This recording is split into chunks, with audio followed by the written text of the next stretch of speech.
Good evening, sir. I'm Dr. Reed. I believe we're going to be colleagues. Reed? Yes, I've been informed about your arrival. I'm Waverly Ackroyd.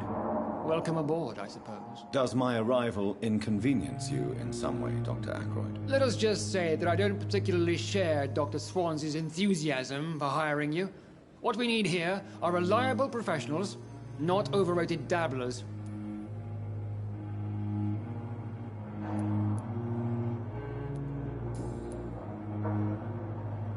If you have a problem with me, Dr. Ackroyd, please feel free to tell me. Dr. Swansea has imposed your presence on this hospital without asking anyone's advice. The benefit of his position. But I don't agree with it. I know we've never met before, but I believe this hospital could use all the help it can get. You will agree with that, I'm sure. Oh, but I have heard about you, Dr. Reed. Of course, you can't say the same about me, since I have not wasted my time courting the press.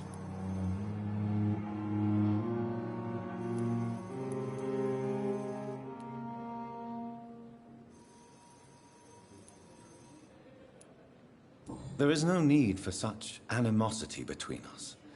Don't you think the epidemic is already enough to deal with? That is one point we could agree on. And that is precisely why I want to be sure that you will be of help to this hospital, instead of a burden.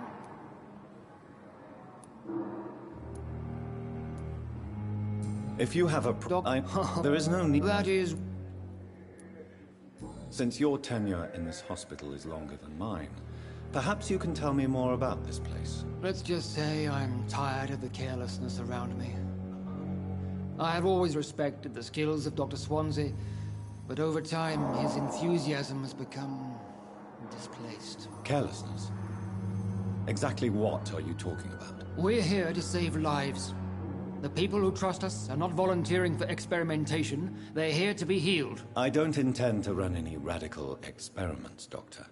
Even if I, as any good practitioner should, express an interest in pushing the boundaries of medical research. Modern medical methods were created through audacity and ego.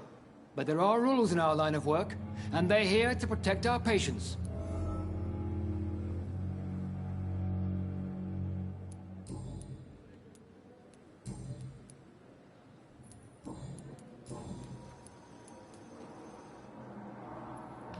It seems you have bad memories of your military service. I refuse to see this industrial slaughter as scientific progress.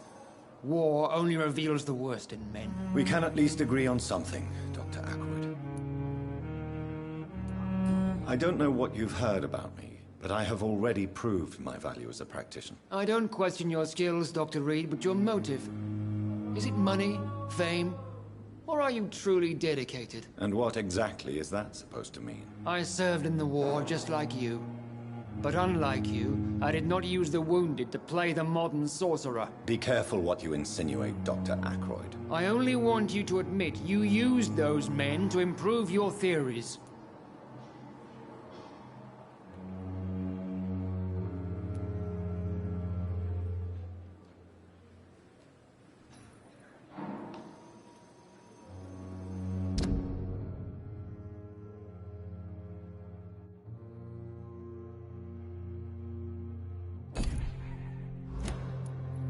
This is ridiculous.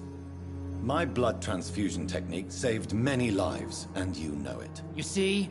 That is exactly what I hate about people like you. You avoid this kind of accusation instead of facing reality.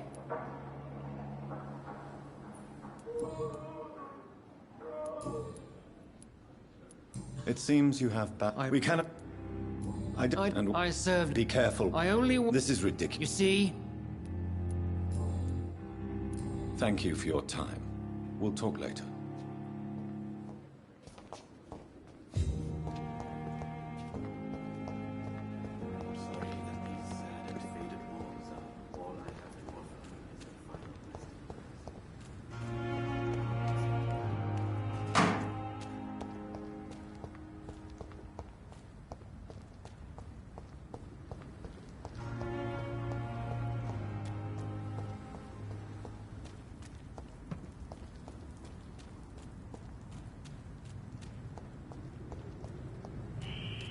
Scowl voices in the garden.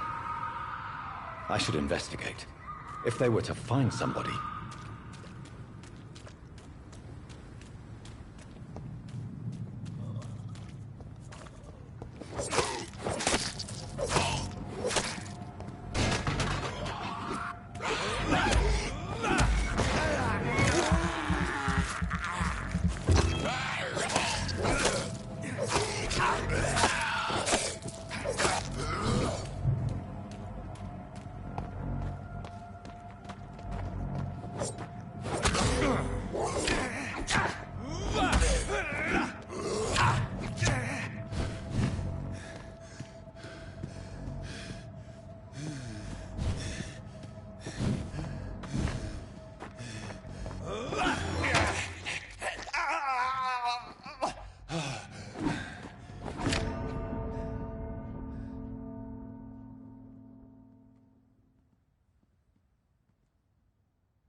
It's locked.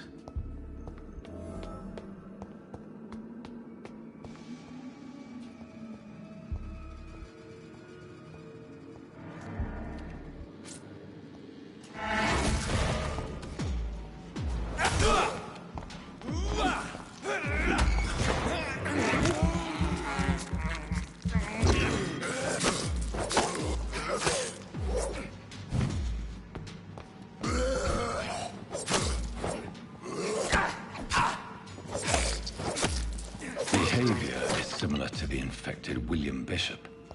Must be the same strain. This sickness moves faster than influenza.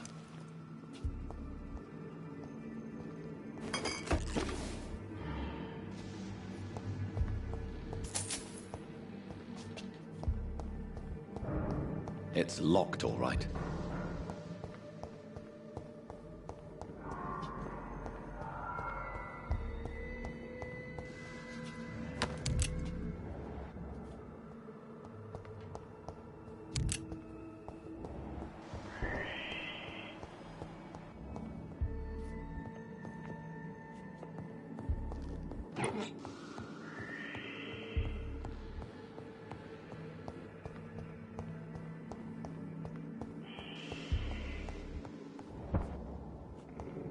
Balls of Mars, fortifiers. As popular as they are ineffective. But they do contain iron tartrate, and that might prove itself useful.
It's locked.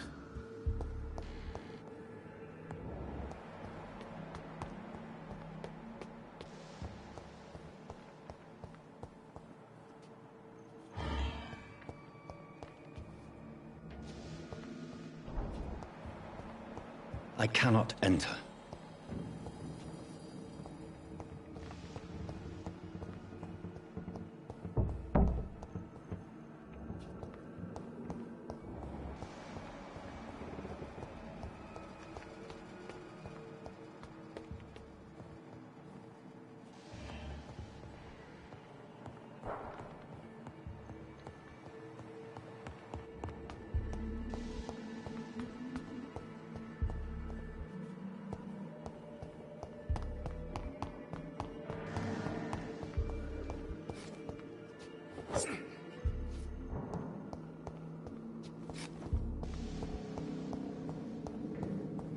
It's locked.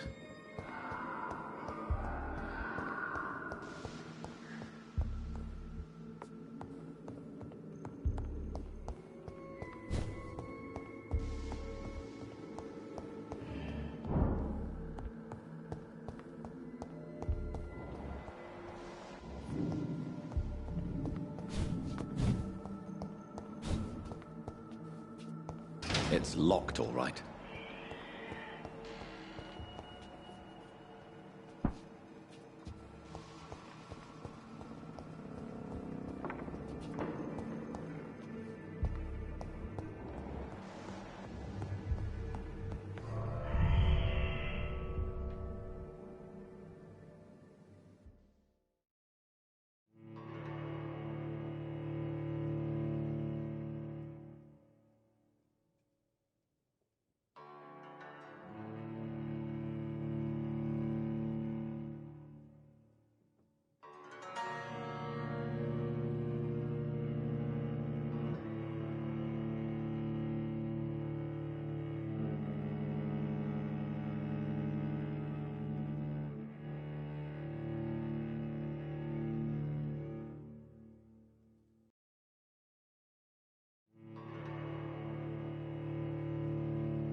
I cannot enter.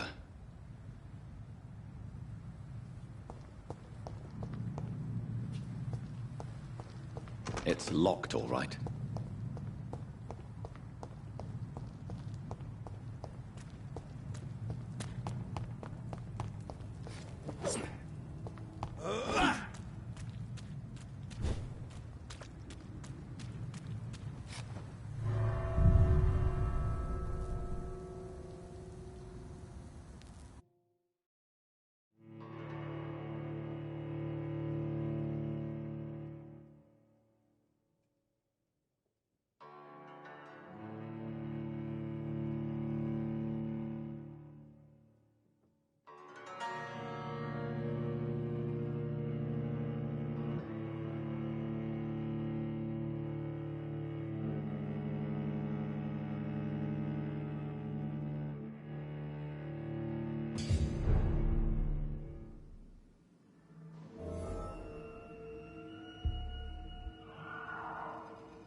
This key will surely grant me access to the basement.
These scowls feed from corpses and the husks of animals.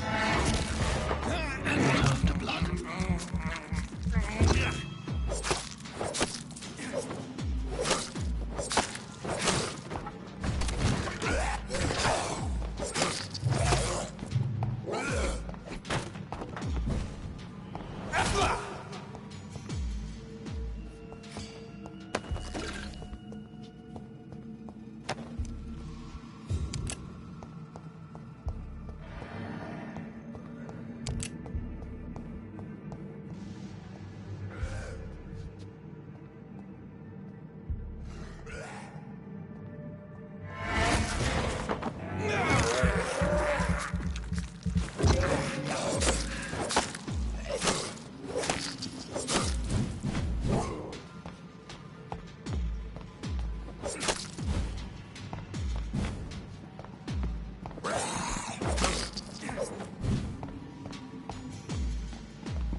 Mr. Connor's injuries don't match the report.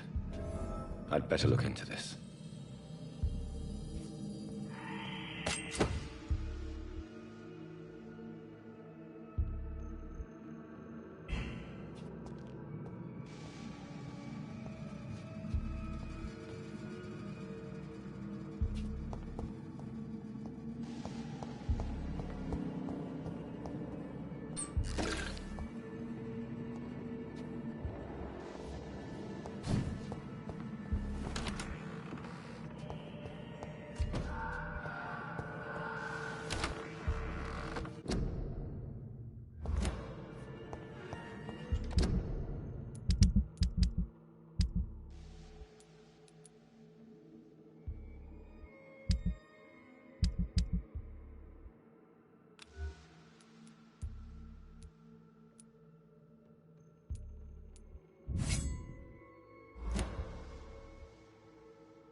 Multiple abrasions and scarring on the arms and legs.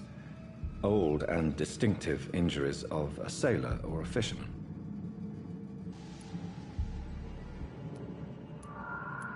Traces of a pinkish foam at the corner of the lips. Some sort of drug overdose, perhaps? The chest was originally opened to perform the operation.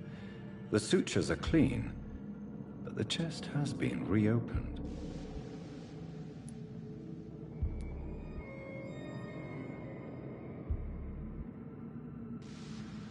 A puncture over the left lung, possibly a chest tube insertion. Not the cleanest work, but I think it was successful.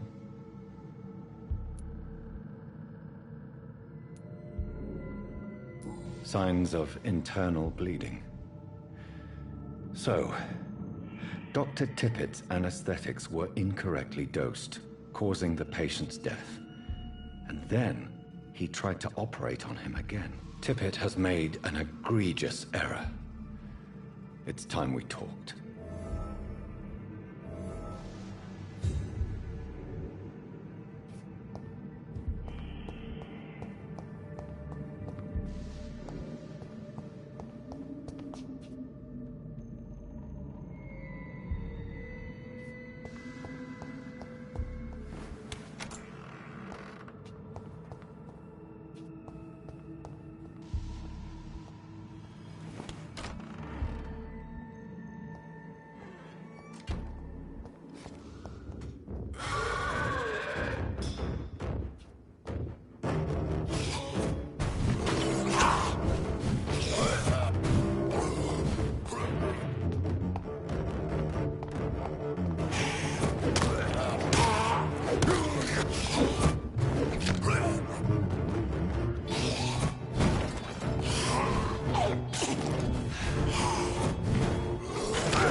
Skulls can be so ferocious. I'm not sure I can defeat them without becoming stronger. To drink blood is so tempting.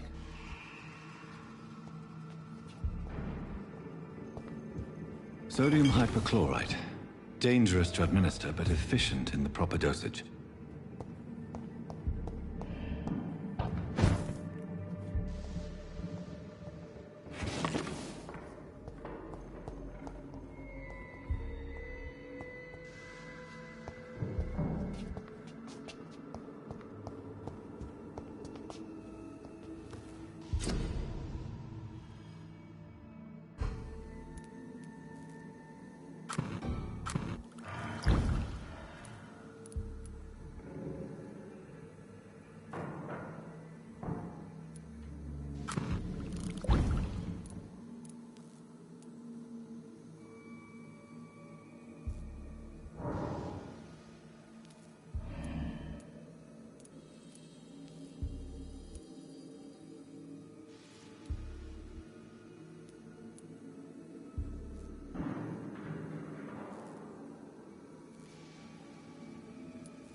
Good evening, miss. I'm Dr. Reed, the new surgeon at the Pembroke Hospital. And who are you? Your name has no meaning to me, mortal. You're nothing but dust blown by the winds of eternity. I beg your pardon? What are you begging for, mortal? My clemency? Well, tonight maybe I'm inclined to mercy. You'll never forget the night you met Thelma Howcroft. You keep calling me mortal. Why is that? And if I'm mortal, what are you? Well, Dr. Reed, if you must know, I'm a vampire.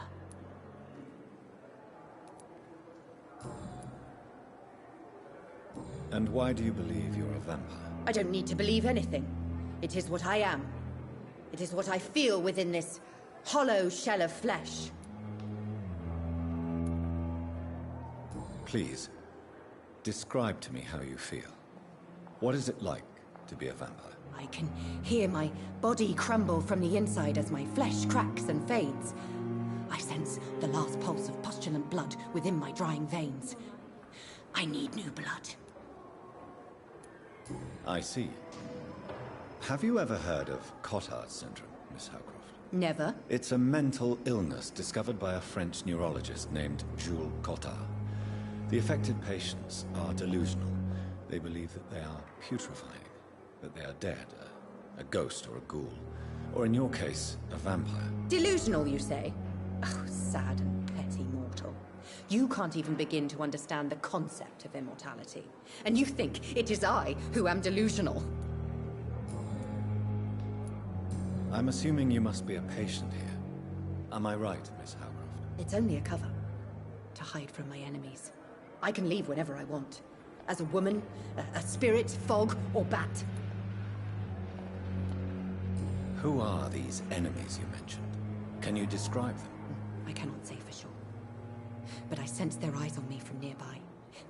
I feel them watching me every time I visit the garden near the morgue.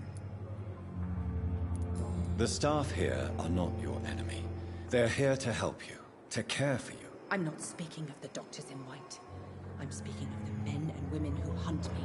For I am a vampire! I see. Don't worry.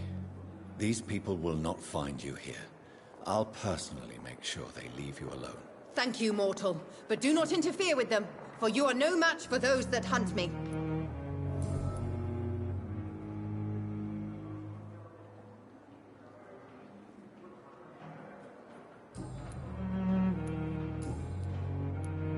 Who are you really, Miss Howcroft? I mean, apart from being a vampire.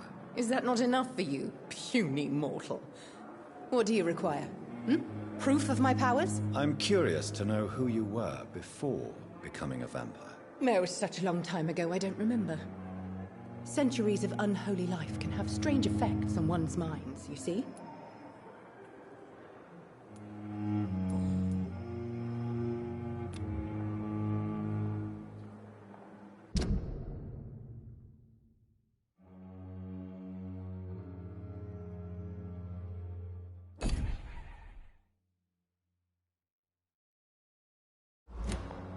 I'll leave you, Mistress of the Dark, to your nocturnal activities.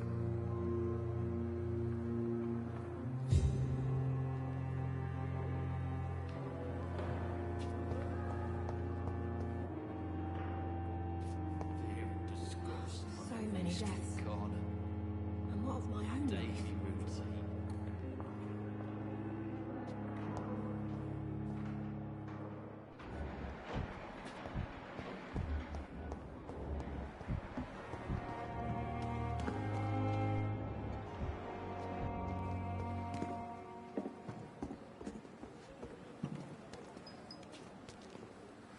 Good evening, Milton. Good evening, Doctor. Still trying to save lives?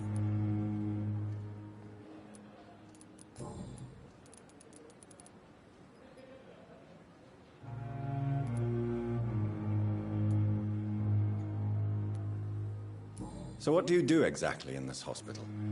Apart from smuggling guns, I mean. I've been an ambulance driver since... too long, I guess. I bring sick people here night and day. It's a dirty job, but I get it done. Most of the time.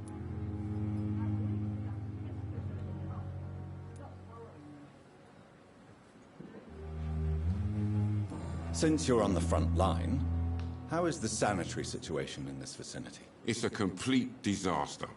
It's even getting dangerous to enter some streets or buildings. Even the locals attack you. It sounds like things have been a bit rough recently. What's happened? Yesterday I got attacked by the patient I was bringing here. I escaped through the hospital's garden, but I lost my wallet when I was running. You left an infected patient outside the hospital? That's incredibly dangerous. Go there yourself if you want, but be careful, Doctor. I'd rather not bring your dead body back.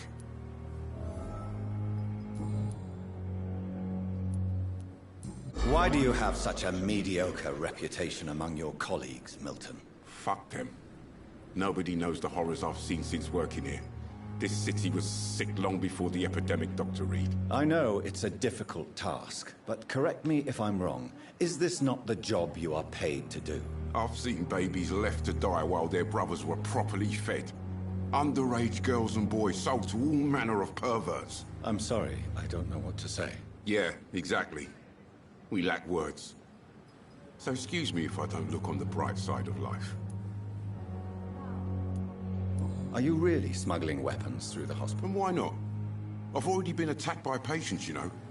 And by gang members willing to steal my money. But you're not defending yourself. You're selling guns to civilians. You keep people alive your own way, Doctor. I offer them another way to protect their health.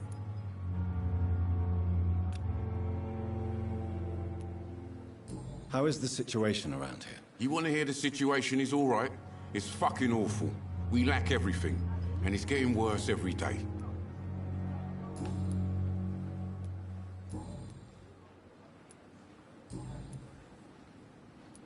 Goodbye, Milton. Still standing after this epidemic. There's no reason to be proud.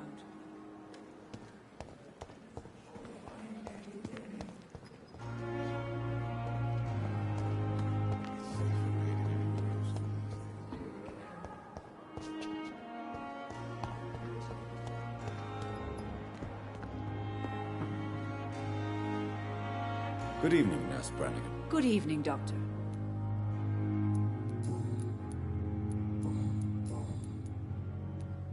Tell me what Dr. Tippett did. I know his mistake caused a patient's death. If I had not covered up his error, Dr. Tippett would have been fired from this hospital. I could not let that happen. You can't allow your emotions to dictate your conduct concerning patients, Nurse Brannigan. Look around you, Dr. Reed. Do you really think we can afford to lose a brilliant practitioner like Dr. Tippett in our situation?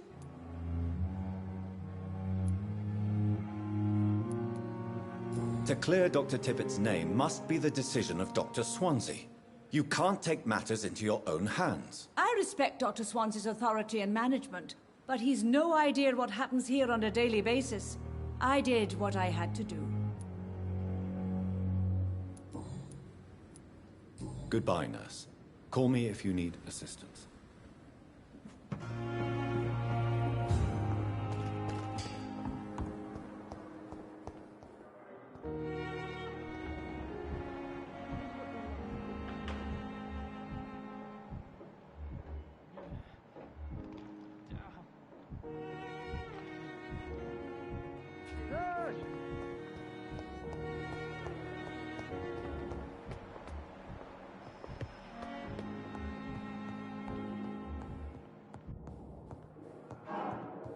Not now!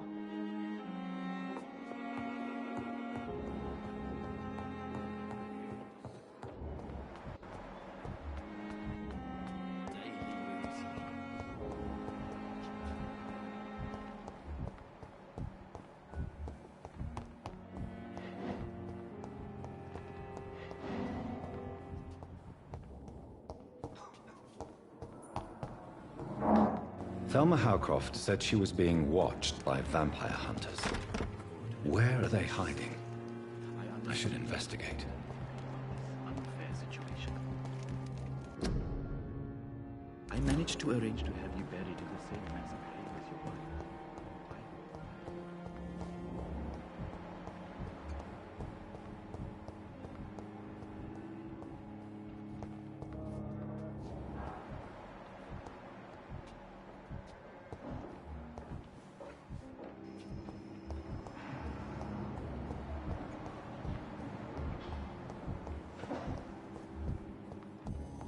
Falling apart. But in circumstances, I'm willing to give you the benefit of the doubt. You always knew the words to calm the children. Good evening, Doctor.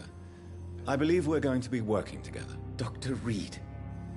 Dr. Swansea informed us of your arrival, but I could not dare to believe we'd have such good fortune. Such an honor, sir. Thank you. And you are? I am Thoreau Strickland, Dr. Thoreau Strickland. I'm a great admirer of your work, Dr. Reed.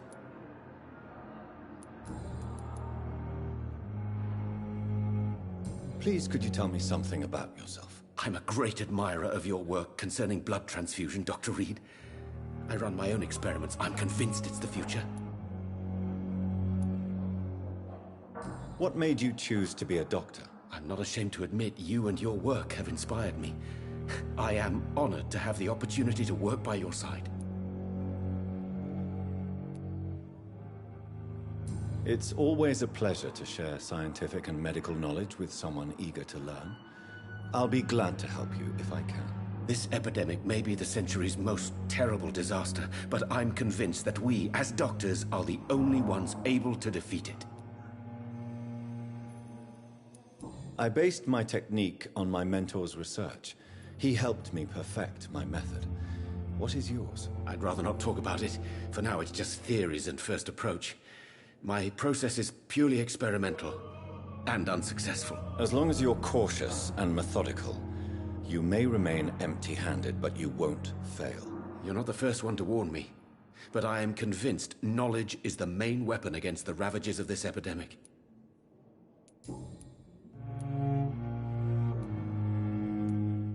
What do you think of Dr. Ackroyd's aversion to modern medical methods? It's a shame he's so narrow-minded. Dr. Swansea taught me that science is about exploring uncharted territory. I'm convinced that's true. With the influenza and all that's going on, you should put your differences aside, don't you think? Why is it so difficult to work together? I believe that if Dr. Ackroyd had been the one to discover the transfusion process, he would be the first to recommend its use. So you believe it's just a question of jealousy and pride? Dr. Ackroyd is as proud as he is blinded by his obsolete concept of medical science. What can you tell me about the Pembroke? Well, it has always been an honor to work with Dr. Swansea. But with your arrival, I can't think of a better opportunity to learn about blood transfusion.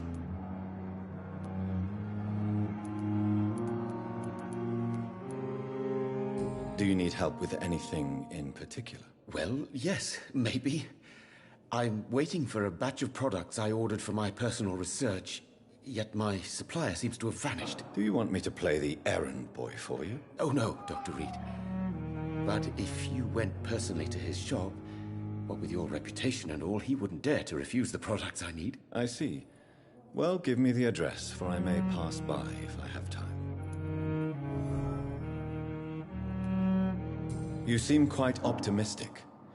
It's a rare and precious attitude. I'm convinced that this epidemic is a test of endurance and dedication for us men of science. Questions remain about our capacity to resolve the situation. True, true.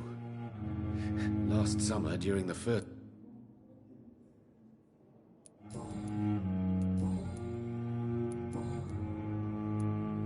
Tell me more about your willingness to experiment with new medical techniques. Harvey Fiddick is a patient suffering from a severe injury that could cripple him if not treated correctly. I'm convinced your blood transfusion technique could help him. What is it you really want? To save him? Or to prove your point? Fair question. I want nothing but to save my patient, Dr. Reed. Especially since I know Mr. Fiddick's story. Tell me Mr. Fiddick's story. Our first diagnosis was compromised because Mr. Fiddick lied to us about the real origin of his injury.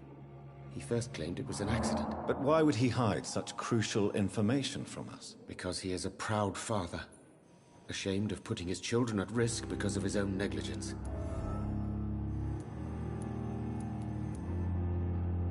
This personal involvement could also appear to be a lack of impartiality. You must know that a good surgeon must remain neutral. I agree. But that does not excuse Dr. Ackroyd's behavior, a man who did not even take time to converse with his patient. Do you think keeping his distance was a mistake? All I know is that I'm taking care of human beings with desires, hopes, and fears. Not some biological machine comprised of blood, bones, and flesh.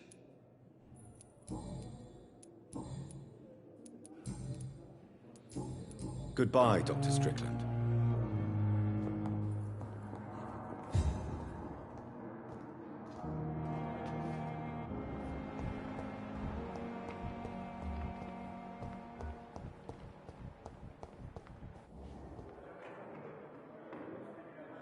You are going to reveal all your secrets to me.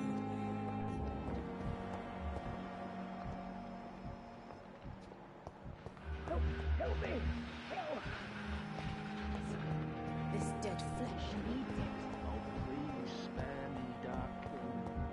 Spare me. I cannot enter.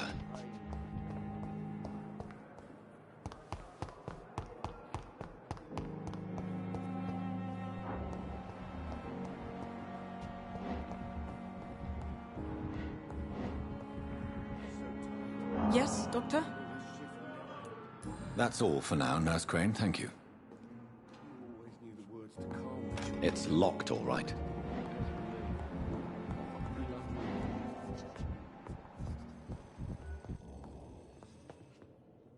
So many deaths.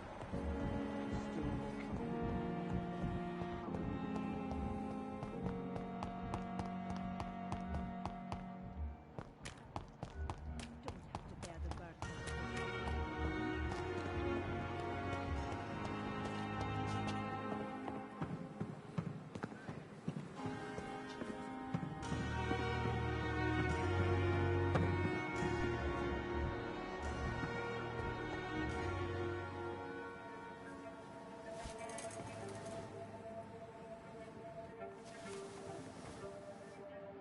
How can I be sure I'll not find your unconscious body in the house again? I promise you, you'll not find my unconscious body. For God's sake, how can you say such a thing? How can you refuse to listen? I tried to warn you for so long. No, I won't let my only son die. You promised me you'll stay alive. Your son lied to you, like the whole world lies to us.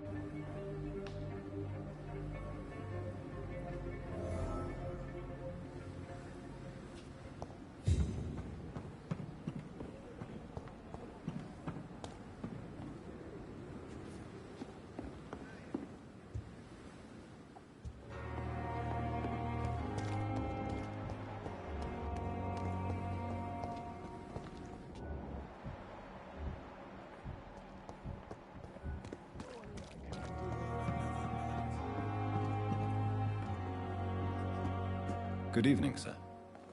So it is true. The famous Dr. Reed has joined us. I can't think of any better news during these terrible times. Do we know each other? Actually, yes. We met once before, at the Rockefeller University in New York. Dr. Tippett, yes, I remember. I was assisting Professor Carell in his research about coronary bypasses.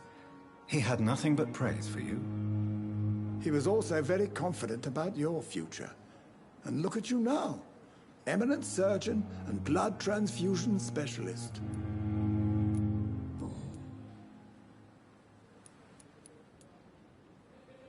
What is the Pembroke Hospital situation?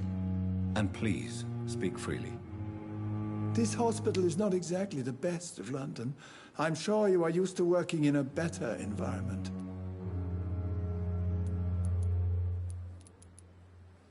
It's more than enough.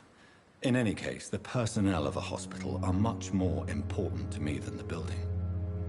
Don't be misled by appearances, Dr. Reed. This hospital does not lack talented people. It just lacks hope. What can you tell me about the staff in the hospital? Some are really good, and others are not so good. But during this troubled period, there is no time for slander. I prefer to focus on the positive character traits. Any opinion about the management? I don't always agree with Dr. Swansea's reserve, but I must admit he does all he can to keep this facility running during this crisis. Ah, yes, the burden of command. I was fed up with this concept while serving as a medical officer. Don't get me wrong. Swansea's a good administrator. I just wish he would get out of his office now and again. Tell me more about cherished people, then. Nurse Brannigan is a pearl. She is the most helpful and dedicated nurse I've ever worked with. A clever and cheerful woman. You really seem to admire her skills. I'll go even further. If she was a man, she would be a damn fine practitioner. You're exhausting yourself, Corcoran. Maybe you should think about preserving your strength. No. We must keep on healing all those poor souls. We are the last rampart before chaos. Once more, unto the breach.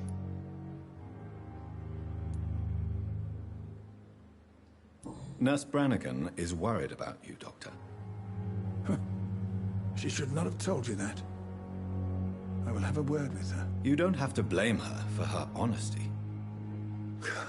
I'm not that kind of man, my dear Jonathan. Actually, Nurse Brannigan's opinion is the only one I may listen to.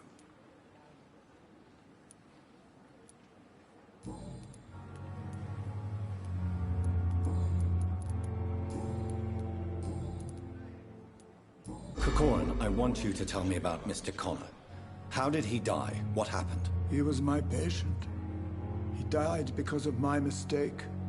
That's the blunt truth.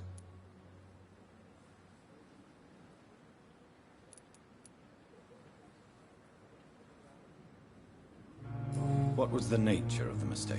It was a twofold error. My diagnosis was wrong, and the administered dosage was too strong. Who was this patient? I don't know. Some sick man from the docks, maybe a fisherman.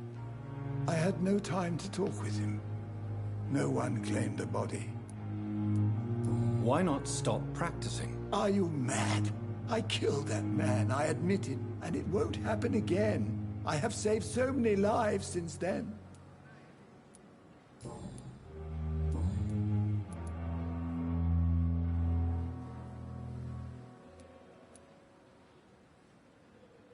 I will cover for you, Dr. Tippett, by keeping what happened to Mr. Connor to myself.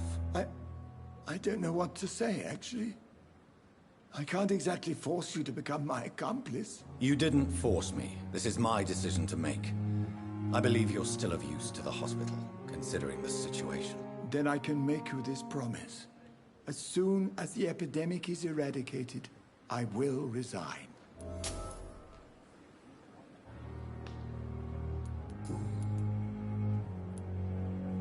What will you do after your resignation? Do you have a plan? I always fancied visiting Cyprus. Such a beautiful island. I could buy a house there, by the sea. Read poetry, and wait for death. Goodbye, Dr. Tippett.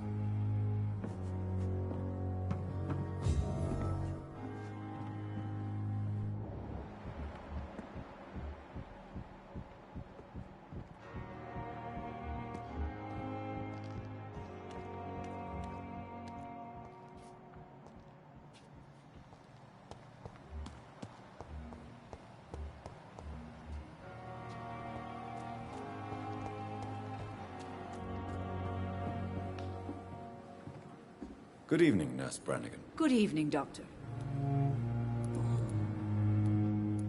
Why does Dr. Tippett claim you're the main reason he keeps working, despite his fatigue? If it wasn't for him, I probably would have left the Pembroke years ago.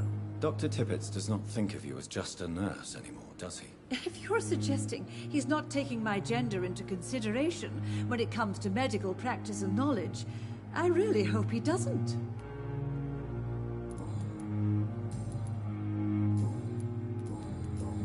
Goodbye, nurse. Call me if you need assistance.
You always knew the words to calm the children, Helen.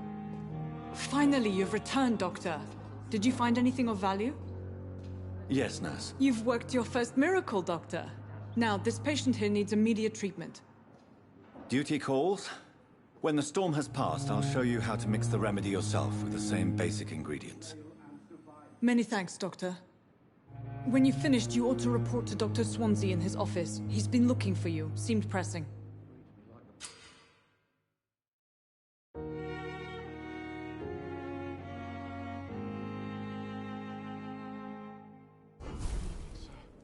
I never could keep anything from her. Dr. Reed, may I help you?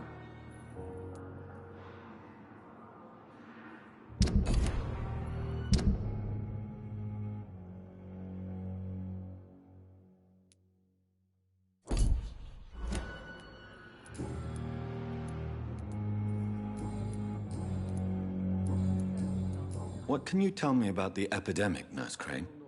I've been out of touch since I've come back to England. Everyday folk don't know how bad it is. The papers certainly won't tell them.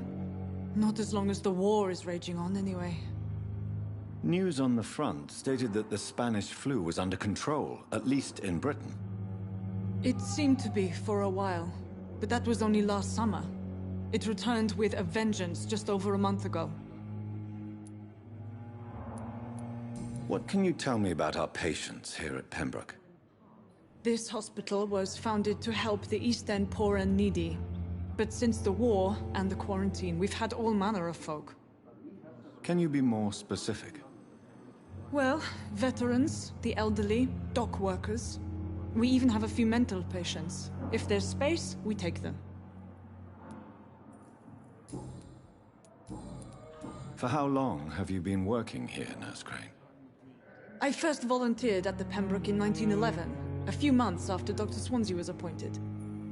And before you arrived here? If you must know, this was my first job.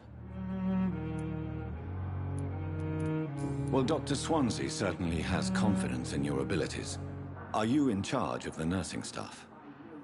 Not in an official capacity, but the Pembroke doesn't always work above board, so to speak. What about medical protocols? Dr. Reed, we don't have the money and resources here at the Pembroke like they do in the West End. We do what we can. How is the duty roster organized? Everybody works until they can't. If there's time, they'll eat a meal and shed a silent tear.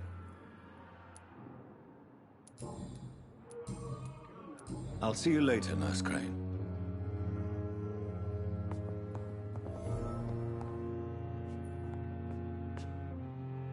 Good evening, madam.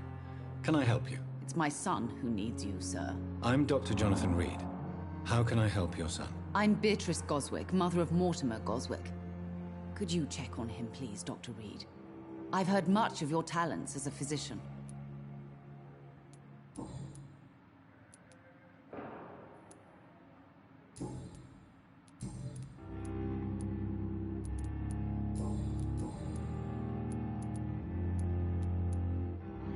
What can you tell me about yourself, Mrs. Goswick? Not much to say. Just take care of my Mortimer and I'll cover all the expenses. That's all that matters. May I ask if you have an occupation, Mrs. Goswick? I'm a teacher by profession. I teach young women who are more ambitious about their futures than their families. Are you really that rich? Most of the patients here are of a more humble origin, if I may say so. Yes. Thanks to my husband. May he rest in peace. I can cover any needed medical expenses. What do you think of your reception here? Any complaints? I have had the uttermost reservations about this hospital since we arrived. But we had no other choice, considering the state of emergency. Is there something in particular that's bothering you? Some of the staff were not especially welcoming. I suspect they're not accustomed to dealing with patients of such social standing. Tell me more about your arrival at the Pembroke Hospital. What gave you such a bad first impression? The ambulance driver was quite rude, for a start. And that nurse, Miss Hawkins, seems to have quite a dubious attitude. What do you mean? She managed to secure a bed for my son despite the epidemic. It was a relief, but it wasn't cheap.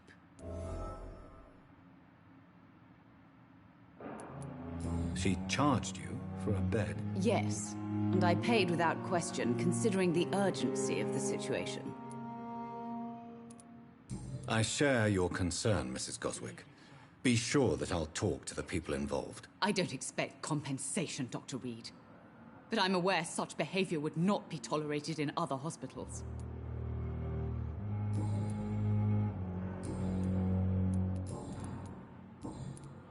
Goodbye, Mrs. Goswick.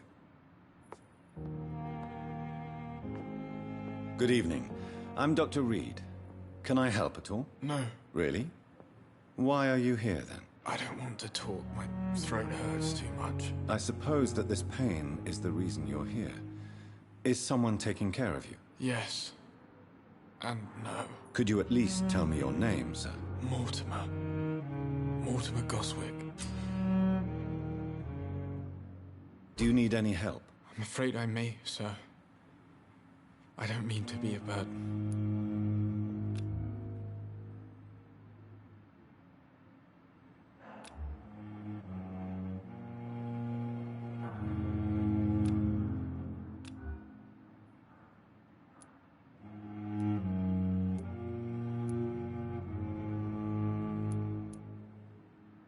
You are not a burden, sir. Healing you is my responsibility. And you have my gratitude for that.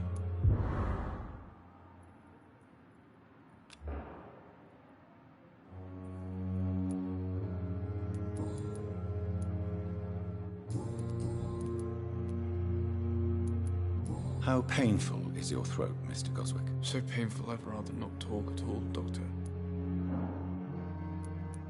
I'm sure you realize a doctor and his patient have to communicate, sir. Would it help if I gave you some paper and a pen? Not really. I see. Then maybe it's not just your throat that hurts, Mr. Goswick. Perhaps your sore throat is just the consequence of something more hurtful. Yes, maybe. But I don't want to talk or even write about it now.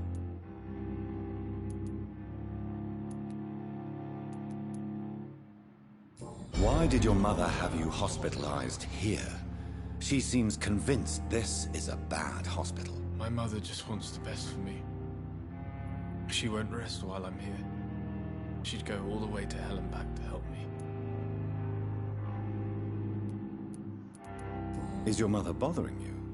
As your doctor, I can ask her to leave you alone if you would prefer. That's tempting, Doctor.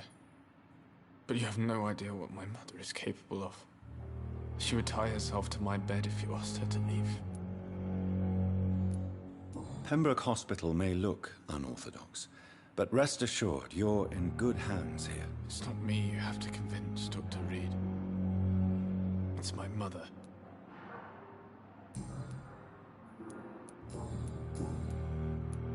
Admit it, Mortimer. Your mother had you hospitalized here because you tried to kill yourself. Yes, it's true. All right, then. This is the first time we've really shared information about your case. Shall we call this progress? Call it what you want, Dr. Reed. You can trust me. I won't report you to the authorities.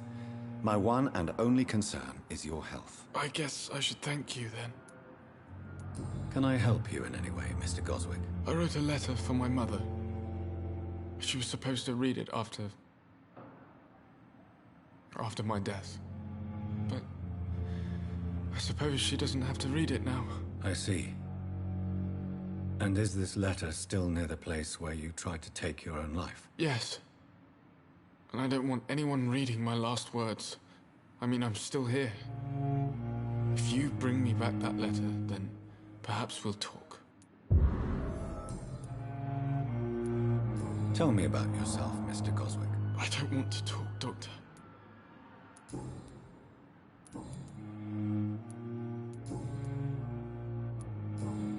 How painful. So painful, I'll let you get some rest, then. Good evening, sir. Doctor.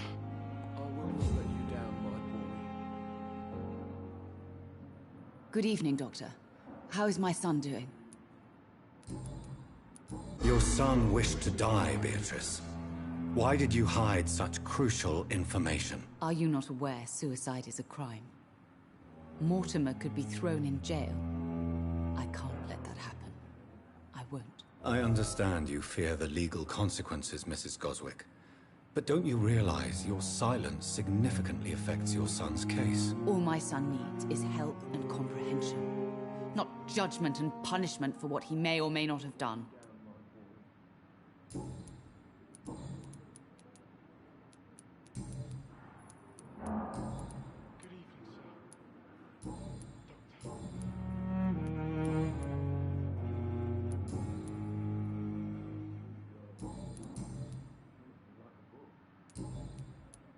Goodbye, Mrs. Goswick.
So, Mr. Hooks and Nurse Hawkins are an item.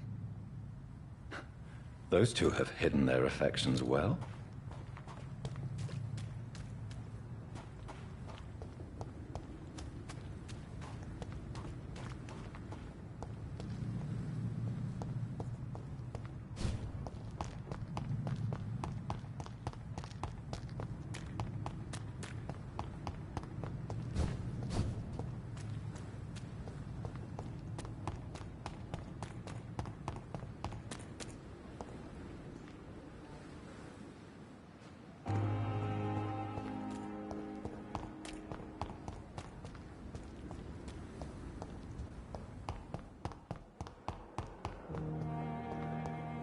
I wish I could be sick again. Feel my blood boil with the fever.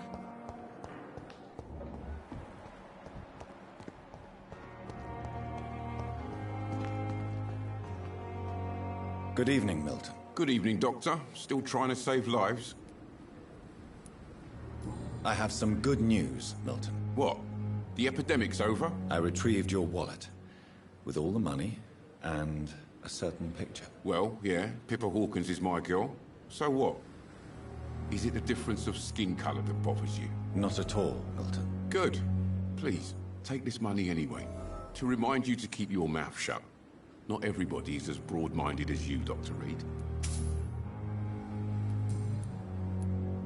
What's going on between you and Nurse Hawkins? Pippa's tired. Tired of all this shit. Tired of all those corpses piling up. She's as depressed as I am.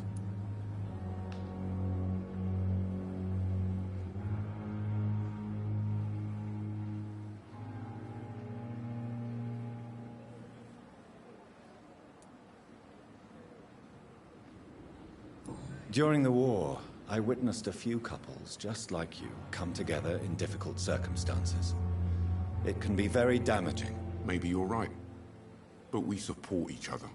And that's all that matters.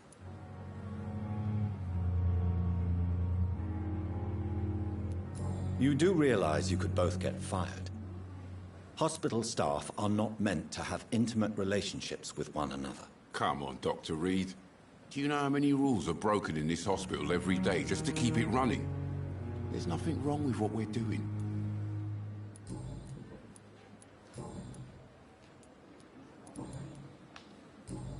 Goodbye, Milton.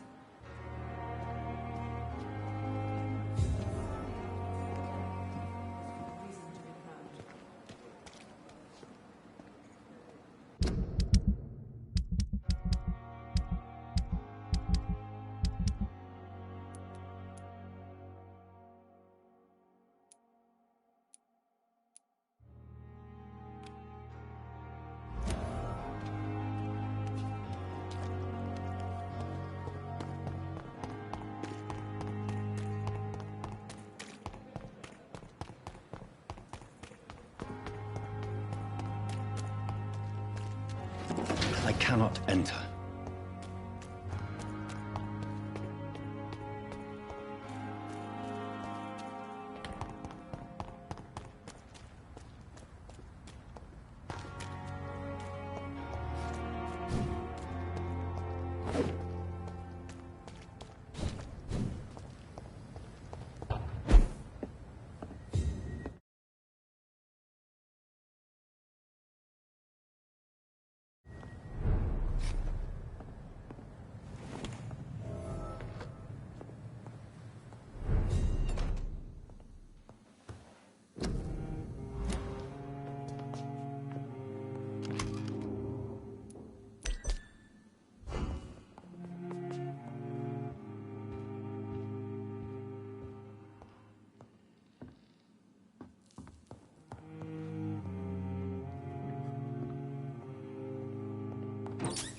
It's locked, all right.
In this letter, Mortimer Goswick does nothing to hide his desire to die. I could give it to his mother, but doing so would betray his trust.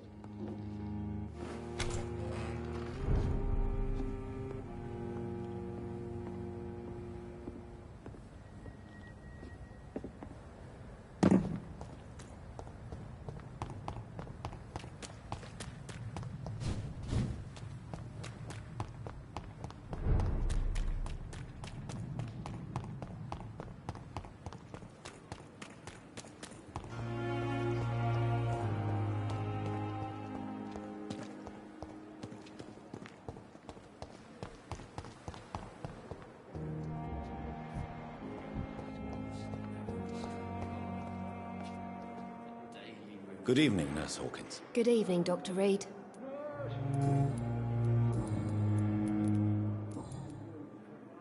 Pepper, I know you're very close to Milton Hooks. Yes?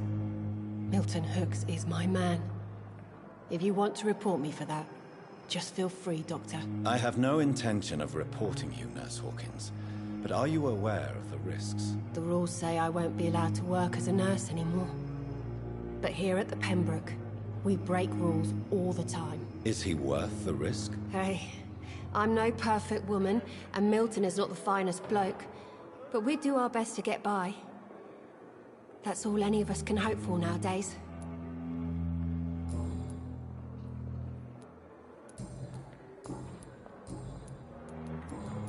Goodbye, Nurse Hawkins.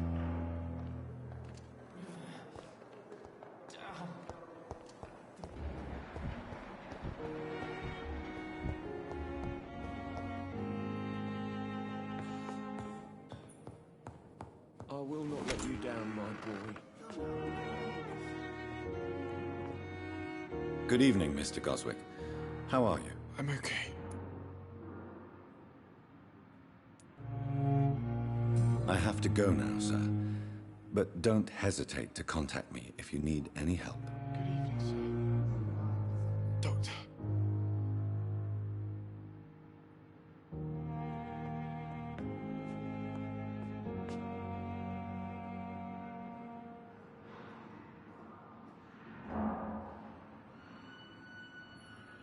You always knew the words to calm the children. Good evening, Doctor.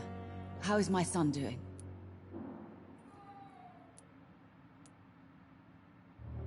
Your son asked me to find this letter, Mrs. Goswick.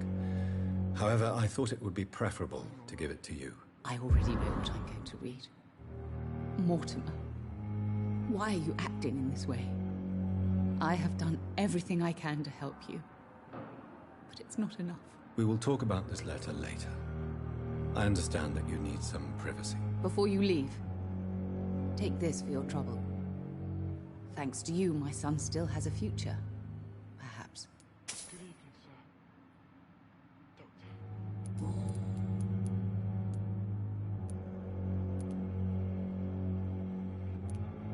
Do you realize your son could try to kill himself again? He might succeed next time. I think about it every minute. But I won't stop fighting for my son's future. That's how much I love him.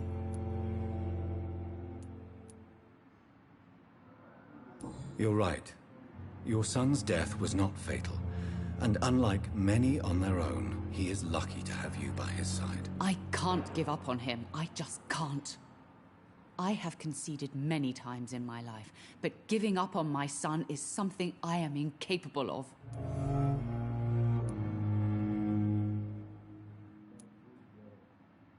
I have read your son's suicide note. It was not an impulsive gesture, nor was it his first attempt. He threatened to kill himself a few times before. But I never thought he would dare to punish me this much. Punish you? Why? I've known for a long time he was not happy with his life. But I always hoped he cared enough to avoid making me suffer like this. Mortimer is extremely vague as to his motivations for committing suicide. Tell me more about what you know. As you say, Mortimer had no reason to die. All he said to me was that he wanted to make the world a better place, but couldn't. I'm all right. Why did your son feel so useless when facing the world? I think it was more that he could only see the melancholy facets of life. He couldn't help but dwell on such things. What do you think he meant by making the world a better place? Mortimer has always been a sensitive soul. He wouldn't talk to anyone for months after his father passed. It's like he carries everyone's sadness with him. Good evening, sir. Your son... Are you not? I understand. Or my son? He's punished. I've known... I can't... As...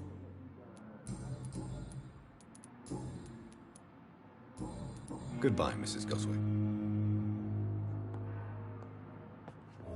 Good evening, Mr. Goswick. How are you? I'm okay.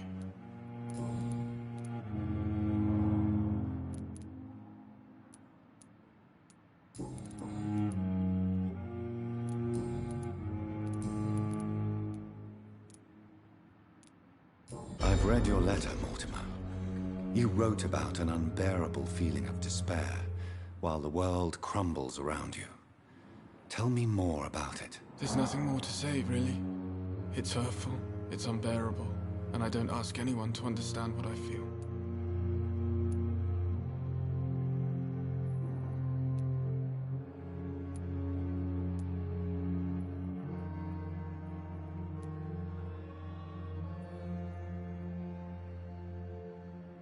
Despair is a deadly poison I've tasted myself, sir. We're only tempted to drink it because we're terrified by the uncertainty of the next minute. I know that perfectly, Doctor. For I waited for so long, hoping that the next minute would be less unbearable. Your mother won't let you down, Mortimer. Don't you share her hope for a better future? No. I don't. Won't you even try? Do you want me to promise you I'll get better? Do you want me to tell her the same thing? I could, but it would not change anything. I've read... There's nothing... Despair... I know that...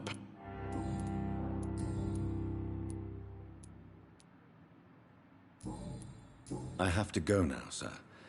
But don't hesitate to contact me if you need any help. Good evening, sir. Doctor.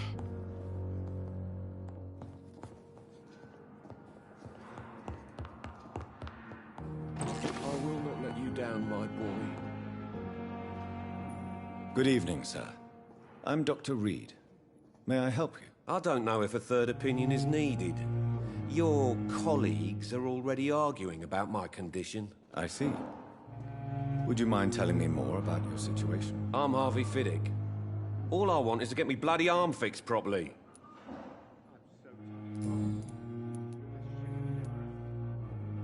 Tell me about yourself, Mr. Fiddick. I'm just a regular guy waiting to get his arm fixed, so I can return to work and to my family. I was more curious about what you were doing before being hospitalized. I'm a carpenter, and a good one too. But that means I need both arms to feed my family, Dr. Reed.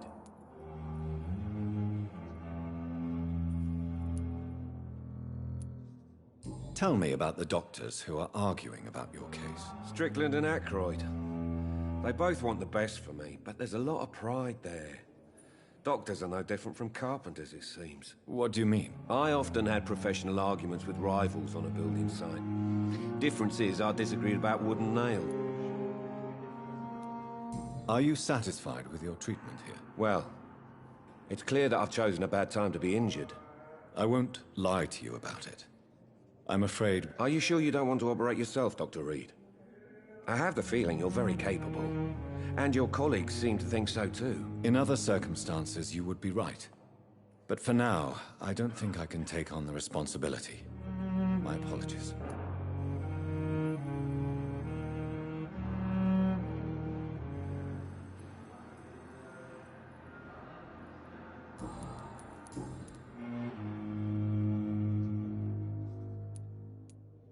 Tell me about your injury, Harvey. Why do you feel so guilty about it? My wife died because of me. And now I may lose everything because I've been careless enough to hurt myself. What an arsehole.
How could your job be responsible for your wife's death? I was working a double. She went out to bring me a hot meal and got caught in a German bomb raid. You can't hold yourself responsible for your injury, Mr. Fiddick. Unless you tried to hurt yourself. Of course I didn't hurt myself. But I can't work until my arm is fixed. My children need to eat, Doctor. Tell me more about the death of your wife, Harvey. 1915. I was in the army. Building workshops for the Royal Flying Corps. Helen was happy I wasn't sent to the front. What happened? The Germans sent Zeppelins to bomb the construction site, but they missed their target. My wife was bringing my dinner when the bombs fell. I'm sorry for your loss. So many died during the bombings. I served in France and witnessed the carnage there. I would like to say that she didn't suffer. Truth is, I have no idea. I just know that I'm all that me kids have.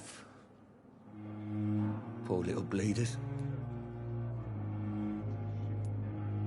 How are your children after losing their mother? They were smaller then. The only good thing about this is my Helen didn't bring them with her that night.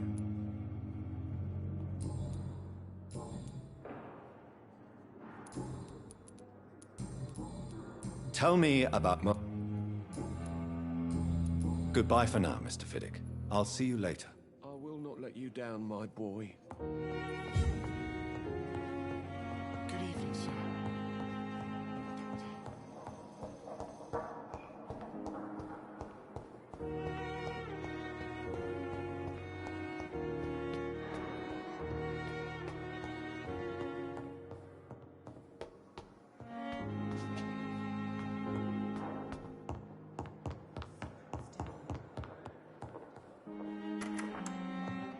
Please, Jonathan, come in. Fascinating, is it not? In the last decade, so many mysteries have been brought to light with our microscopes. The human body, biology's penultimate frontier. The more we explore its boundaries, the less we're able to trace a clear line between life and death. You, my friend, have a foot in both countries. The view must be vertiginous. It's at least as vertiginous as chatting about vampires with you, I would say. This must be all so new to you. This area of town, the hospital, a brand new life. How stimulating it must be. I wish I could share your enthusiasm, Dr. Swansea. But my condition defies scientific categorization. Undead? Unalive? Immortality defies logic. I cannot express my thrill at this serendipitous turn of events. The world's most eminent specialist in blood transfusions, a vampire. One might say a gift from heaven.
I'm a dead man. I was murdered.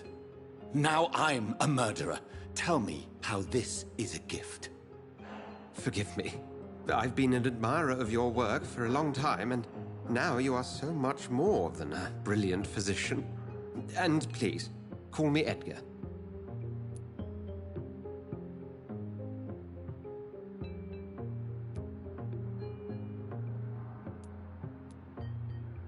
There is no need to apologize, Edgar.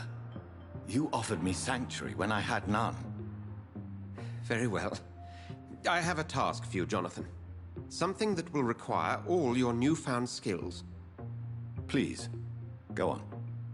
The Pembroke only survives through the generosity of our benefactors. Unfortunately, our main donor has found herself in a bit of a bind. Now, if you could help her out... A spokesman or politician is what you need. That's not my calling. And until I come to understand what has happened to me, I require discretion. Discretion is in order, Jonathan. Lady Ashbury has recently received rather indelicate correspondence that, if revealed, would jeopardize her position. And you would like me to eradicate this threat? By the stole, of course not. I would just like you to pay her a visit. Her ladyship is certainly near the tents outside, tending the sick. You can't miss her. Look for someone impossibly delicate. Accepted. I'll see what kind of trouble Lady Ashbury is in. Do you need something, Jonathan? I have just a few questions. Then ask away. The man we pursued and slew in the canning factory, William Bishop, I believe, was he a vampire? He was a Skald, technically speaking. The debate rages as to their classification. Some think them a subspecies of vampire, others something else.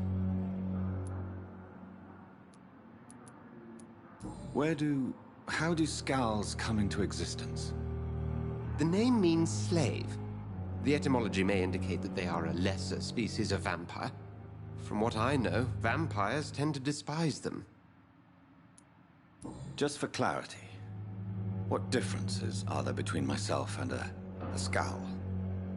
A Skald is easier to eliminate, Jonathan, even if they remain formidable foes for the unprepared. Vampires... Now, vampires exist beyond the mortal realm.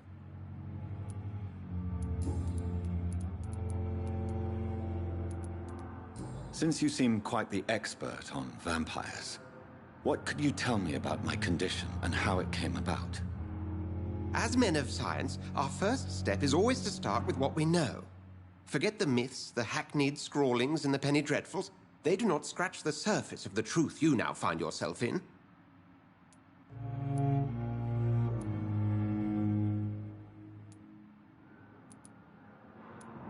The sun. The morning following my transformation. Its rays burned me. There was pain, smoke, and my skin blackened. You will find there is very little that can kill a vampire, my friend. You have been offered relative immortality. The sun will most certainly hurt you, leaving you weakened and damaged, but it will not destroy you. Must I take a life to live? You are a vampire. You feed, and blood is the sole sustenance that can sustain your immortal frame. And only a living creature contains the nourishment you require.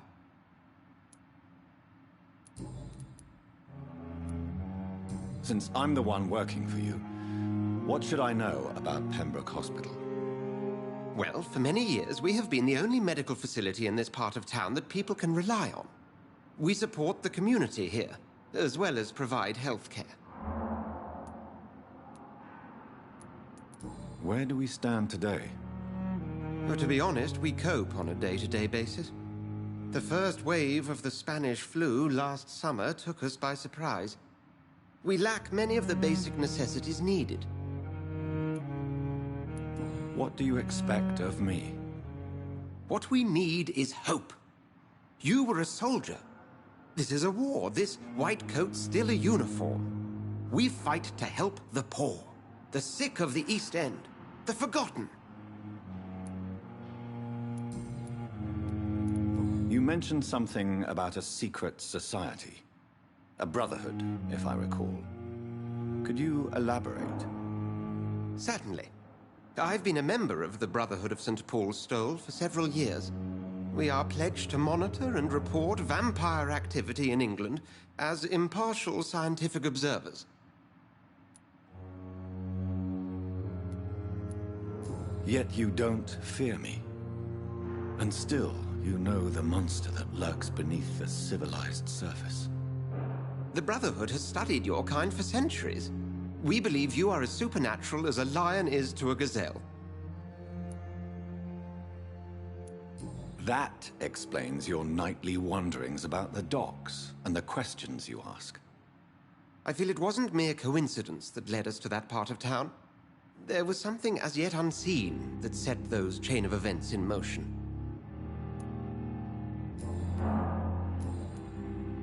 We'll see each other again soon, Edgar.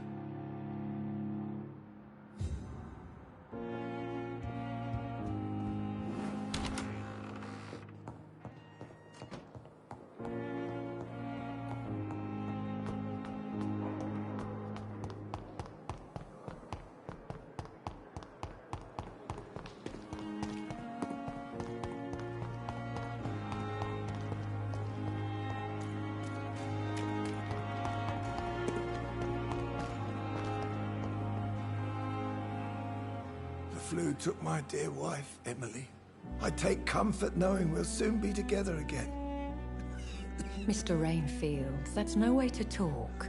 You're in good hands here, and we'll be up again soon enough.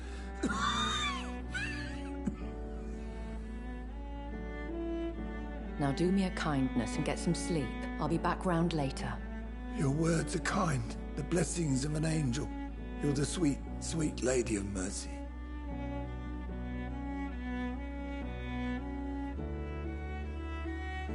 Good evening, Dr. Reed.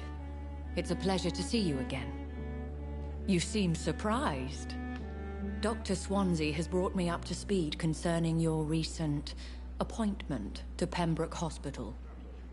You're a the lady who saved me that night, before vanishing into thin air. I remember you from the pub with Dr. Swansea. Indeed. Allow me to introduce myself formally this time. My name is Lady Ashbury. I remember you well, in spite of the brevity of our encounter.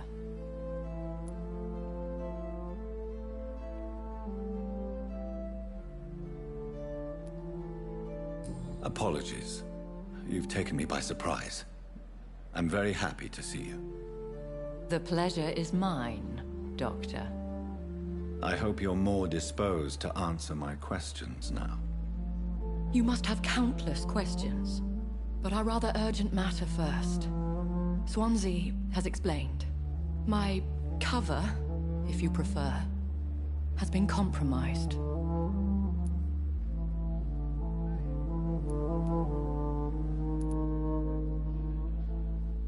Have any of the patients given you trouble? These poor souls have so little left to live for. I do my best to ease their pain.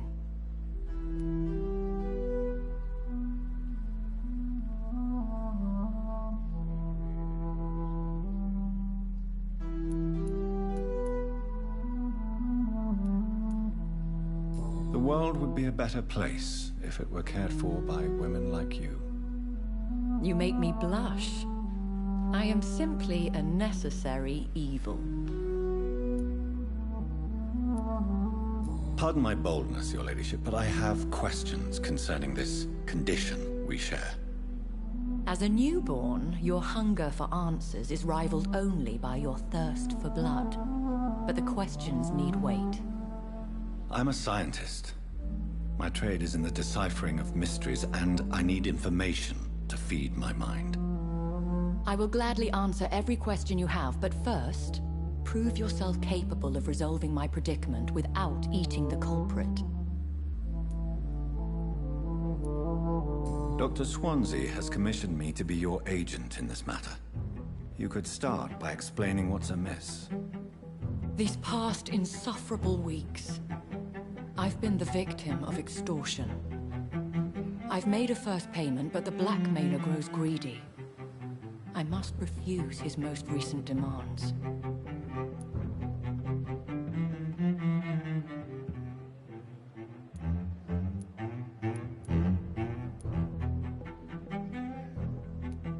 Who would be so foolish as to threaten you? A kindred spirit. Even if it were the case, and I highly doubt it, a vampire would have asked for something more valuable than money. My suspicions lean toward a patient, or their family. If we're dealing with an ordinary criminal, surely you've the means to deal with it yourself, if I may. As immortal tradition doth dictate, all fangs and hypnotic eyes ablaze, the blood would run like a river. That's what I hope to avoid. Violence has a tendency to spiral out of control. What are your expectations? Please be precise. As the newly appointed surgeon of this hospital, you are in an excellent position to ask innocent questions and deftly learn the identity of my blackmailer. Please continue. Every detail is essential. I'm your man. My embarrassment in this matter is eclipsed only by my shame at having put the hospital at risk. The threat from our anonymous scoundrel is clear. A list of dates. My visits coinciding with the dates of suspicious patient deaths due to massive blood loss.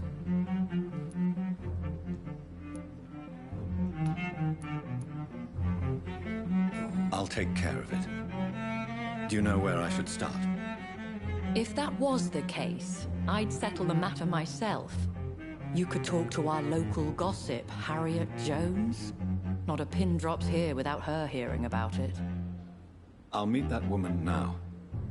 My life, as others know, is in your hands, Dr. Reed. I'm sure of your discretion, but I do fear your powers of persuasion will be put to the test. When this is resolved, I'll be your obligé. I'll answer all questions in regards of your condition.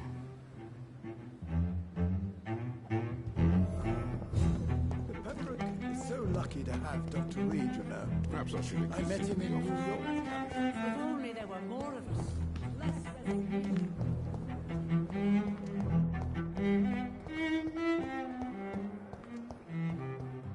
simpletons, these nurses. Bred with no respect. What is this? Who are you? Get out of my room. There's no need for alarm, madam. I'm Dr. Reed, the new surgeon. Preposterous. Dr. Reed, you say? I don't want some bumbling intern. Where's Dr. Swansea?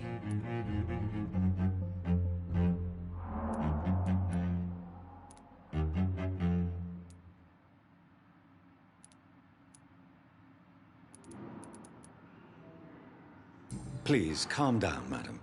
I assure you that I am highly qualified. I'm just back from war duty. How brave. Threatening an old defenseless woman. You know how long I've been a patient here. You've picked the wrong fight. I'm Harriet Jones. Harriet Jones? Indeed. I've been meaning to have a chat with you. You know what goes on here better than any other patient, I gather. Oh, better than any patient, nurse or doctor. I've seen so many vile undertakings. I heard there have been some despicable goings-on. Was there a case of blackmail? Blackmail? Wait. You're investigating something. This isn't a social call. One of those incompetent cunts slit a poor sod's vein.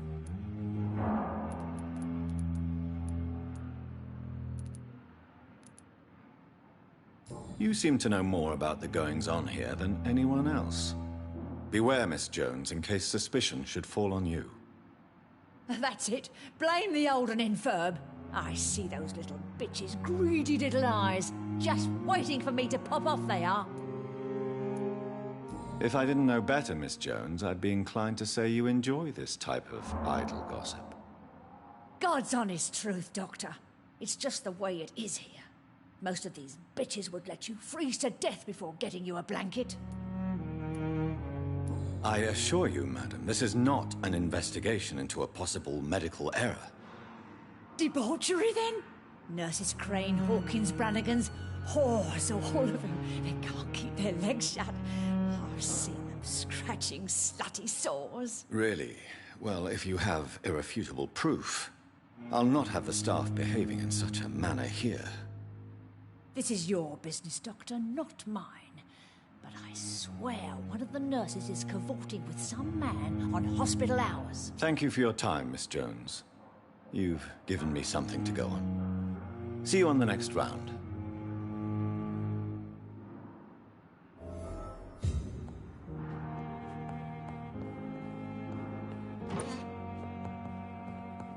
The patients and staff might know something.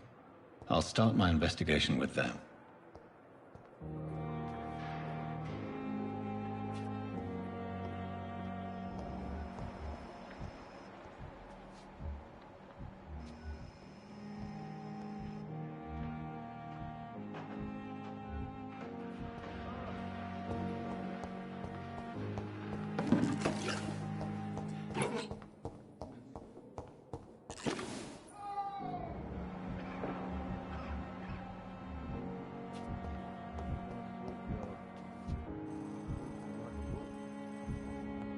Never could keep anything from her.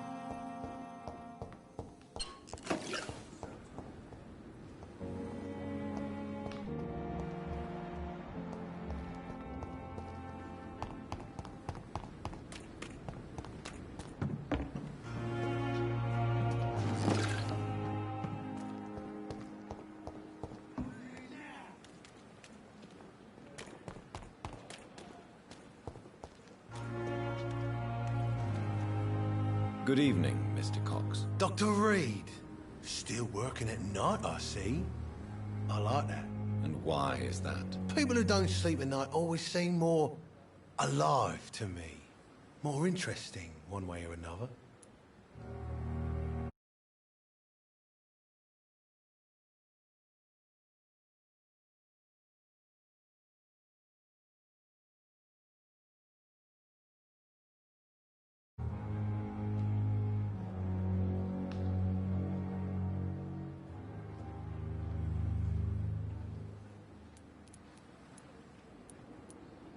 Have you heard of any underhand dealings going on in the hospital? Blackmail? That's not my style. Too risky. The black market, though. Now that's where the money is.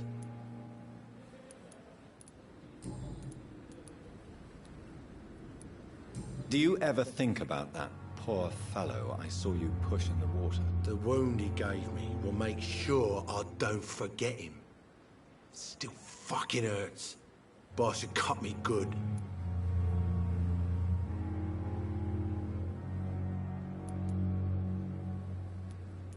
That man was determined to murder you. You almost died. What a surprise. The first time I met him, he nearly shit himself. Fucking coward. I guess revenge gives you balls. What did he want? Revenge? I recently had to kill his brother. Poor arsehole thought it would be easy to return the favor.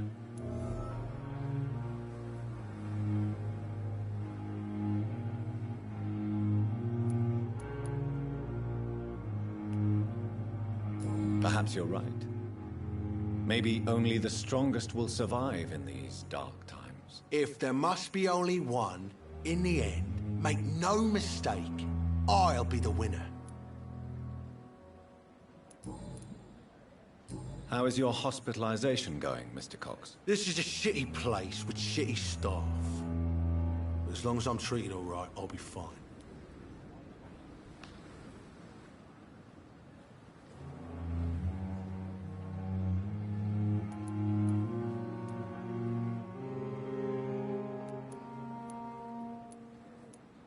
What's wrong with the Pembroke staff? That bastard you sent to bring me here, Milton. I thought he was going to break all my bones before I reached my bed. I see. Any other smart comments? The nurses aren't too ugly. Especially that foxy one, Nurse Crane. Pretty brunette, tough attitude, all like that.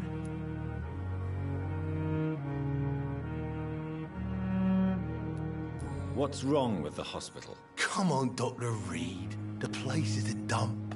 Smelly, sad, and dirty. But you're alive thanks to the efforts and dedication of the staff here, aren't you? What are you expecting, a medal? I thought that saving lives was just part of the job. Must be an unsatisfactory profession at this time, I'm sure.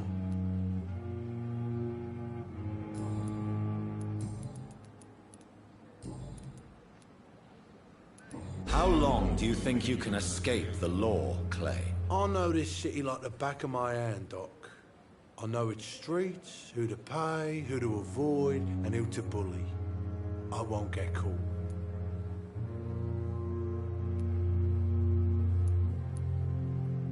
We can't escape the consequences of our actions. The past catches up with us in the end. I ain't afraid of death. I don't hide who I am. I live my life honestly, which is more than I could say for most folks. And who are you, then? I'm the leader of the Wet Boot Boys. One day, I'll leave this shitty place and punch in the face all who thought I would not come back.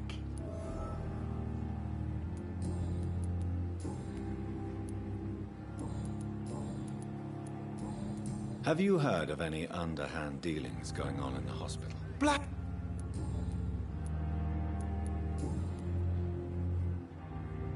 I'll leave you for now, Mr. Cox. Hey, Doc.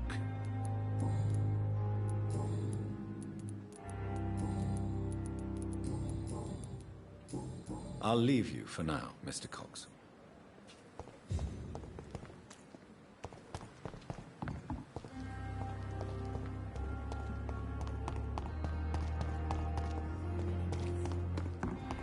What of my own life? Here again.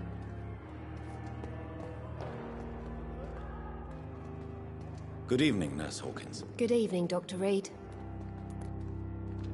What can you tell me about the strange man visiting one of the nurses during her shift? Let me guess. You spoke with that old shrew, Harriet Jones. Do not pay attention to her, Doctor. She's full of fanciful tales.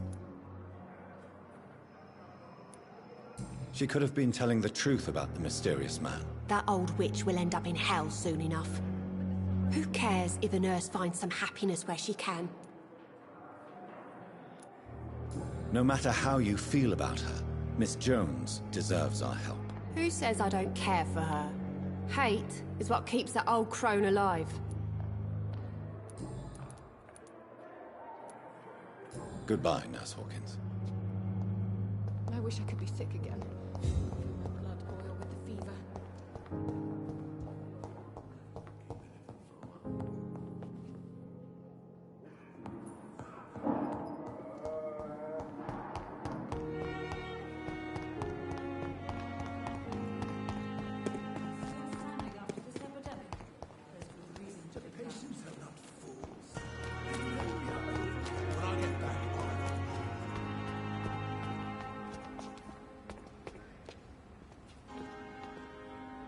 Please, sir. I need help bad. What's going on? I'm Blight, sir. Newton Blight. I've lost my mate. Can't find him anywhere. I'm Dr. Jonathan Reed from the Pembroke Hospital. Please, calm down and give me more details. Oswald and myself were both infantry, sir. We were en route for the hospital, but we had a disagreement. And Oswald ran off towards the canal. How long have you been searching for him? I can't go there. Too many rats by the water. Fucking rats. Can't stand them since the war, sir. Can't stand them at all. Don't be ashamed, Mr. Blight. Many soldiers who survived the trenches suffer from musophobia. I'll see what I can do for your friend. This is a dangerous part of town. We were looking for the Pembroke Hospital. We both need help. Treatment, I mean. To get some sleep. Just need to feel better, sir.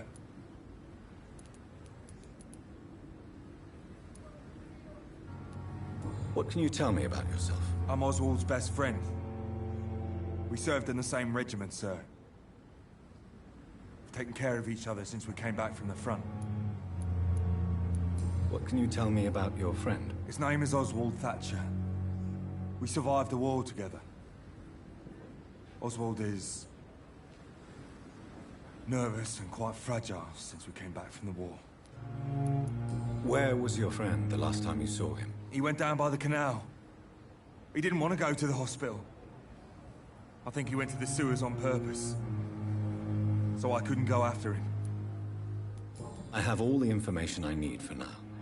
If I find anything out about your friend, I'll let you know as soon as I can. Thank you, Dr. Reed.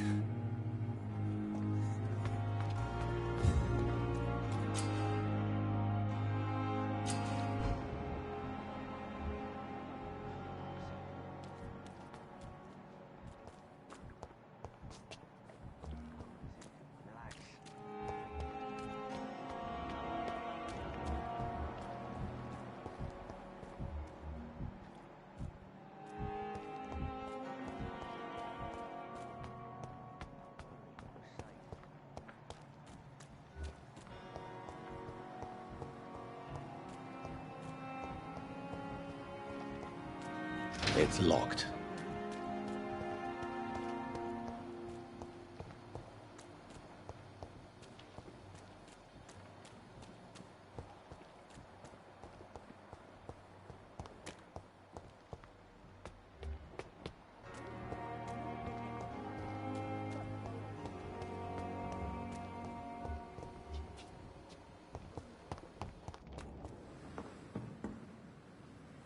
Good evening, Nurse Brannigan. Good evening, Doctor. Have you seen a strange man visiting any of the nurses here? I've never heard of such a thing, Doctor.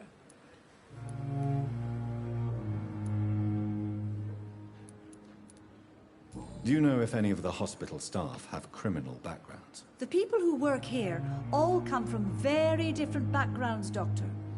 Just like the patients. Goodbye, nurse. Call me if you need assistance.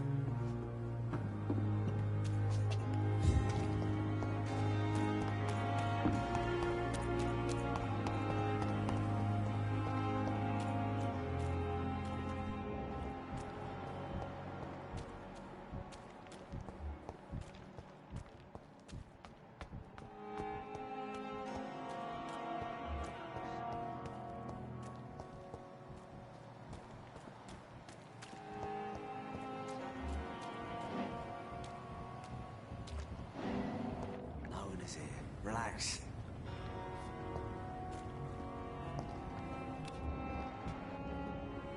You're sure you don't come back with me? Nah, I have to see someone at the hospital. Be careful. You look so bad they may keep you as a patient. Fuck 'em. I don't like hospitals. Or doctors. Well then, when you go back to Whitechapel, you may find this useful. What is it? A pass for a free medical exam by the best nurse available. Just read it. I don't read well, but thank you, I guess.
This man has been savagely attacked and dragged to the floor.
I can't believe I'm doing this.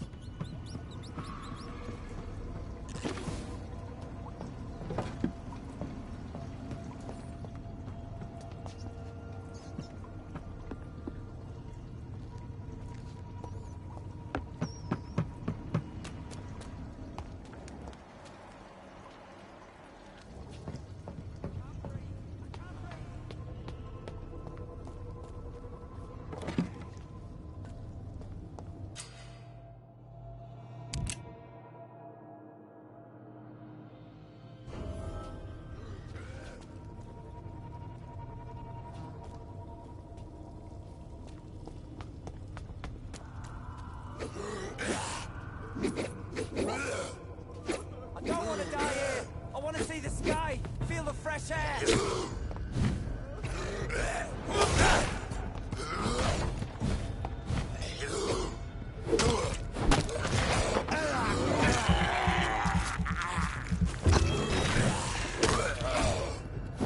Can't breathe.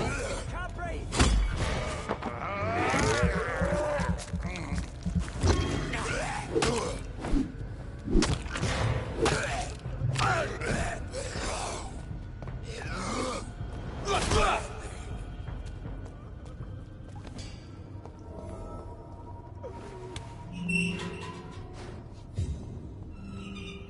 Are you injured, sir? Help me get out of here. I need to get out. I'm Dr. Reed, and I'd be glad to help you, but you must calm down first.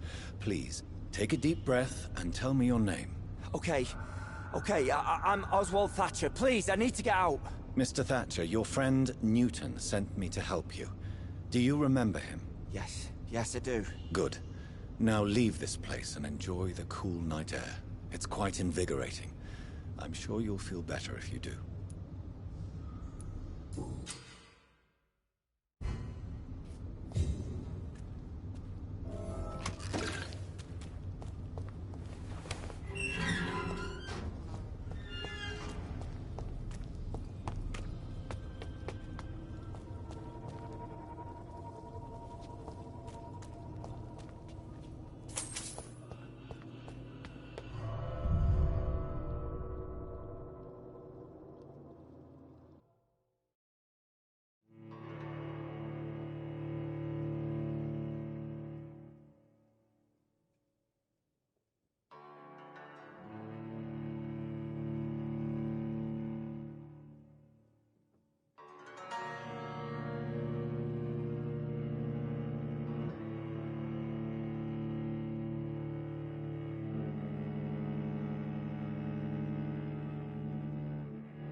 What sort of creature is this?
Not a lot to check, but I should anyway.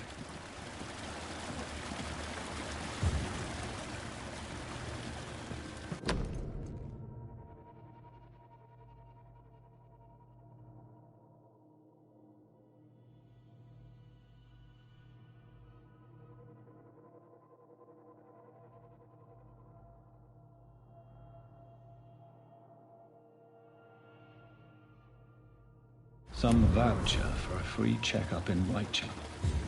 What is Nurse Crane up to? I really must find her.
It's on to us! Watch out for that tree!